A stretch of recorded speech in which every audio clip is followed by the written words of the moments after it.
ആലപ്പുഴ എടത്വ കോഴിമുക്കിൽ സർക്കാർ LP സ്കൂളിന്റെ fitness റദ്ദാക്കിയതിന് പിന്നാലെ രക്ഷിതാക്കളുടെ പ്രതിഷേധം. സ്കൂളിലെ കുട്ടികളെ പുറത്തിരുത്തിയതോടെയാണ് പ്രതിഷേധവുമായി രക്ഷിതാക്കൾ എത്തിയത്. നിർമ്മാണം പൂർത്തിയായ പുതിയ കെട്ടിടത്തിലേക്ക് നാളെ മുതൽ ക്ലാസുകൾ മാറ്റാം എന്ന ഉറപ്പിൽ പ്രതിഷേധം അവസാനിപ്പിച്ചു. സീലിംഗിലെ തകർച്ചയെ തുടർന്നാണ് പഴയ കെട്ടിടത്തിന്റെ ഫിറ്റ്നസ് പഞ്ചായത്ത് എഞ്ചിനീയറിംഗ് വിഭാഗം ഇന്ന് റദ്ദാക്കിയത്.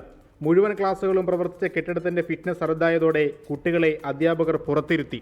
ഇതോടെയാണ് രക്ഷിതാക്കളുടെ പ്രതിഷേധം.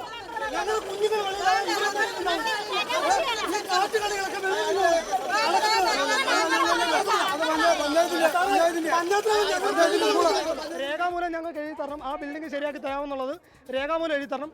കുഞ്ഞുങ്ങളെ തിരിച്ച് ഫിറ്റ്നസ് ഇല്ലാത്ത നേതൃത്വത്തിൽ കേട്ടാനായിട്ട് ഞങ്ങൾ ഒരുക്കമല്ല.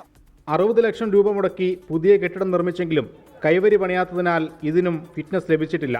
താൽക്കാലിക കൈവരി സജ്ജീകരിച്ച് നാളെ മുതൽ പുതിയ കെട്ടിടത്തിൽ ക്ലാസുകൾ ആരംഭിക്കാനാണ് പഞ്ചായത്തിന്റെ തീരുമാനം. നമ്മുടെ ഈ പുതിയ കെട്ടിടത്തിന് ഫിറ്റ്നസ് മേടിച്ചുകൊണ്ട് നാളെ മുതൽ ഇവിടെ ക്ലാസ് ആരംഭിക്കാനാണ് നമ്മൾ തീരുമാനിച്ചിരിക്കുന്നത്. ഈ കൈവരികൾ താൽക്കാലികമായി വെച്ചുകൊണ്ട് നിബന്ധനകളോടുകൂടി തന്നെ ഫിറ്റ്നസ് മേടിച്ച് നാളെ ക്ലാസ് തുടങ്ങാം. 4 ക്ലാസുകളിലെ കുട്ടികളെ 2 മുറികളിലിരുത്തിയാണ് താൽക്കാലിക സംവിധാനം. ഇത് ശാശ്വത പരിഹാരമല്ലെന്ന് രക്ഷിതാക്കൾ ആവർത്തിക്കുന്നു. പഴയ കെട്ടിടത്തിന്റെ അറ്റകുറ്റപ്പണികൾ ഉടൻ പൂർത്തിയാക്കുമെന്നും പഞ്ചായത്ത് അധികൃതർ വ്യക്തമാക്കി. 24 ആലപ്പുഴ.